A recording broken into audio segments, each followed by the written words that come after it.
Welcome to the Scientific Curve, a conceptual learning platform. आज की इस वीडियो लेक्चर में हम देखेंगे गोल्जी कॉम्प्लेक्स को, जिसको गोल्जी ऑपरेटस भी कहते हैं। देखें, गोल्जी कॉम्प्लेक्स की अगर हम बात करें तो एक बहुत ही अनोखा ऑर्गेनेली है यूकेरियोटिक सेल में। जो भी रिसोर्स सेल को चाहिए होते हैं उनकी तरतीब देती है, उनको सॉर्ट करती है, उनकी डेकोरेशन करती है, उनकी पैकिंग करती है। ये तमाम अनोखे काम गोल्जी कॉम्प्लेक्स करता है। अगर हम गोल्जी कॉम्प्लेक्स की स्ट्रक्चर की बात करें, देखें ये एक बहुत ही बेहतरीन गोल्जी कॉम्प्लेक्स की स्ट्रक्चर है। इस पिक्चर में याद रखें इसकी स्ट्रक्चर को। देखें ये कुछ फ्लैट ट्यूब लाइक स्ट्रक्चर्स होते हैं, एक के बाद एक, एक के बाद एक, एक के बाद एक, और ये इसी तरह होता हुआ आगे जाता है। और याद रखिए इसके इर्द गिर्द आपके पास गोल से कुछ स्ट्रक्चर्स है जिनको वेजिकल्स कहते हैं, ठीक है ना। इनको फिर हम आगे डिस्कस करेंगे। तो इस तरह की स्ट्रक्चर होती है गोल्जी कॉम्प्लेक्स की। अब हम गोल्जी कॉम्प्लेक्स की कंपोजिशन के बारे में देखेंगे। देखें गोल्जी कॉम्प्लेक्स में सबसे पहली बात तो आप ये याद रखें कि उसमें एंजाइम्स होते हैं, ठीक है ना। अब एंजाइम्स क्यों होंगे? क्योंकि इसका फंक्शन इसी तरह है कि ये चीज़ों को मॉडिफाई करता है, ठीक है ना, चीज़ों की तरतीब देता है, चीज़ों को सॉर्ट करता है, फिर उनको, ठीक है ना, उनकी जो स्पेसिफिक एरियाज़ है वहाँ तक उनको भेज देता है। तो इसी वजह से उसमें डिफरेंट एंजाइम्स होते हैं जो कि उनकी मॉडिफिकेशन, उनके पैकिंग के काम को परफॉर्म करते हैं। उसके साथ ऑब्वियस सी बात है प्रोटीन तो कंपोनेंट होता ही है हमारे पास। जितने भी हमारे पास ऑर्गेनेलीज है उनका मेजर कंपोनेंट हमारे पास प्रोटीन ही होता है। अच्छा, लिपिड की बात करें तो लिपिड हमारे पास, याद रखिए, उसकी जो लिपिड बाइलेयर है, ठीक है ना, वो बनाती है और उसको जो दूसरे हमारे पास ऑर्गेनेलीज हैं उनसे गोल्जी कॉम्प्लेक्स को अलग करती हैं। इसकी रीज़न ये है कि क्योंकि हमारे पास लिपिड बाइलेयर होता है, सिंपल मेम्ब्रेन होता है, जिसकी वजह से ये दूसरे ऑर्गेनेलीज से डिफरेंट हमें मिलेगा, यानी कि उसकी एक सिंपल बाउंड्री होगी दूसरे जो ऑर्गेनेलीज हैं उनके दरमियान। चौथी जो चीज़ है वो उसकी स्ट्रक्चर है। देखें स्ट्रक्चर को हमने लास्ट स्लाइड में भी देखा था, लेकिन हम यहाँ पे उसको थोड़ा सा एलिब्रेट करेंगे कि देखें उसकी जो स्ट्रक्चर है ना, याद रखिए कि फ्लैट स्टिक लाइक मेम्ब्रेनस सैक्स होते हैं, ठीक है ना, जिनको हम सिस्टर नहीं कहते हैं। याद रखिए कि हमने बताया था कि ट्यूब लाइक होते थे, इस तरह से ट्यूब लाइक, एक के ऊपर एक के ऊपर एक के ऊपर एक के ऊपर, और इसी तरह होते आगे जाते थे। और ये आप याद रखिए कि मेम्ब्रेनस तो है, उसमें कोई शक नहीं। वो जो स्टिक लाइक आपके पास जो ट्यूब लाइक चीज़ें हैं जिनसे गोल्जी कॉम्प्लेक्स का स्ट्रक्चर बनता है उनको हम कहते हैं सिस्टर्नी, और वो अरेंज होते हैं एक स्टेक लाइक जिसे हम गोल्जी स्टेक कहते हैं, ठीक है ना। इसको आपने याद रखना है। अगर हम दोबारा इसी स्लाइड पे आके इसकी स्ट्रक्चर को देखें, देखिए हमने कहा था कि फ्लेट हमारे पास सिस्टर्नी है, ठीक है ना। ये एक दूसरे के ऊपर क्या है, एक के ऊपर एक, एक के ऊपर एक। ये आपके पास जो नज़र आ रहा है ये आपके पास क्या है, सिस्टर्नी है। और ये जब एक दूसरे के ऊपर ऊपर ऊपर जब होते जाते हैं तो ये क्या बनाते हैं, गोल्जी स्टेक्स बनाते हैं। अच्छा जी, अब हम देखते हैं कि गोल्जी स्टेक्स और उनकी फंक्शन। पहले तो गोल्जी स्टेक्स को देखते हैं। देखिए हमने जो बात की थी, उनकी जो सिस्टर्नी की जो बात की थी, उनमें हमारे पास पोर्शंस बने, ठीक है ना।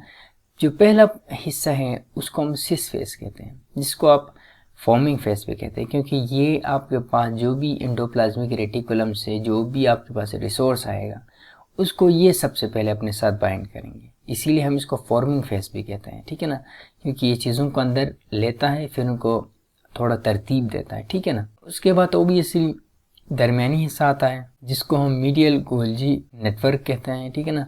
ये फर्दर आपके पास जो भी आपका रिसोर्स उसमें आएगा जो कि सिस फेस से होता हुआ आएगा उसको फर्दर मॉडिफाई करेगा, फर्दर उसको उसमें तब्दीली लाएगा, और वो फिर क्या करेगा, तीसरा जो हमारा हिस्सा है ट्रांस फेस या ट्रांस गोल्जी नेटवर्क, उस तक उसको ट्रांसफ़र करेगा। और फिर ये आपके पास क्या करेगा, फिर उसमें जितनी तब्दीली आ सकती है, जितनी उसकी ज़रूरत है उस मटेरियल में मज़ीद चीज़ों के ऐड और सब्ट्रैक्ट करने की, तो वो करेगा। और फिर क्या करेगा, जो टारगेटेड जगह है वहाँ तक भेजेगा उस मटेरियल को।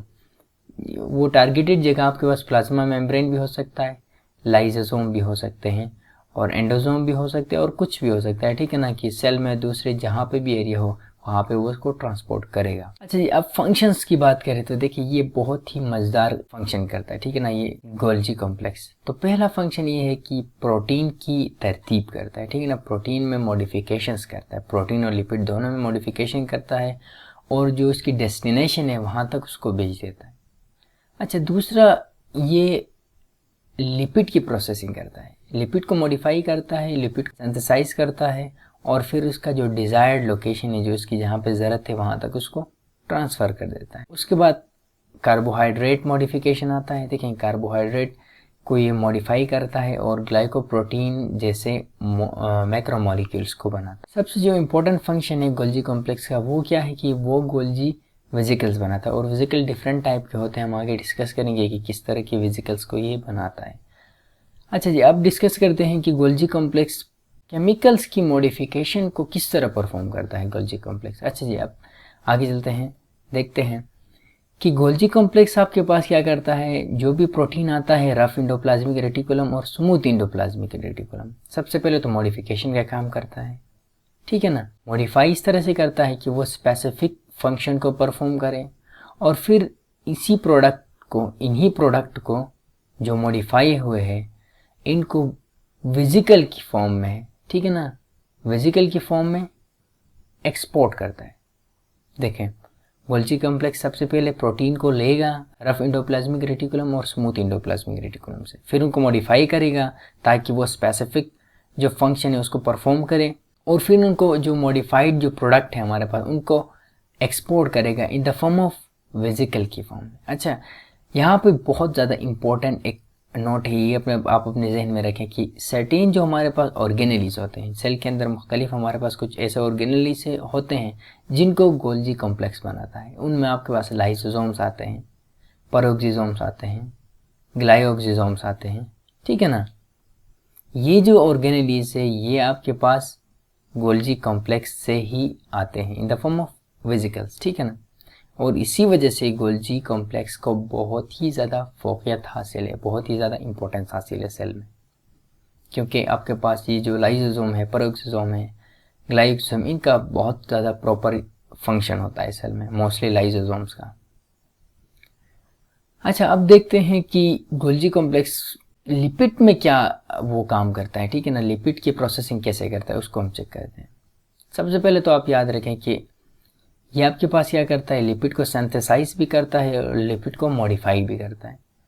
ये लिपिड को सिंथेसाइज भी करेगा, मॉडिफाई भी करेगा और फिर जो आपके पास जो मॉलिक्यूल बनाएगा ये उसको डिज़ायर जो एक ख़ास मखसूस जगह होगा सेल में जहाँ पर उसकी रिक्वायरमेंट होगी वहाँ तक उसको ट्रांसफ़र करेगा। अच्छा जी, अब हम देखते हैं कि गोल्जी कॉम्प्लेक्स कार्बोहाइड्रेट में क्या किरदार अदा करता है, यानी कि कार्बोहाइड्रेट की मॉडिफिकेशन कैसे करता है।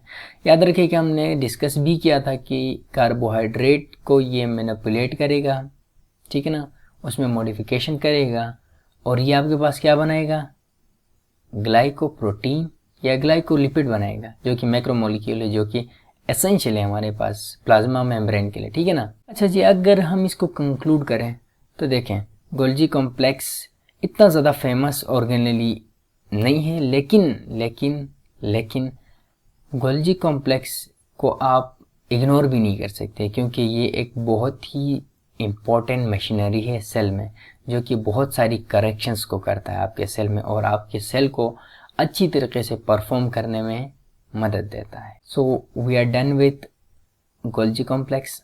Thank you for watching, stay in touch with us, have a nice day.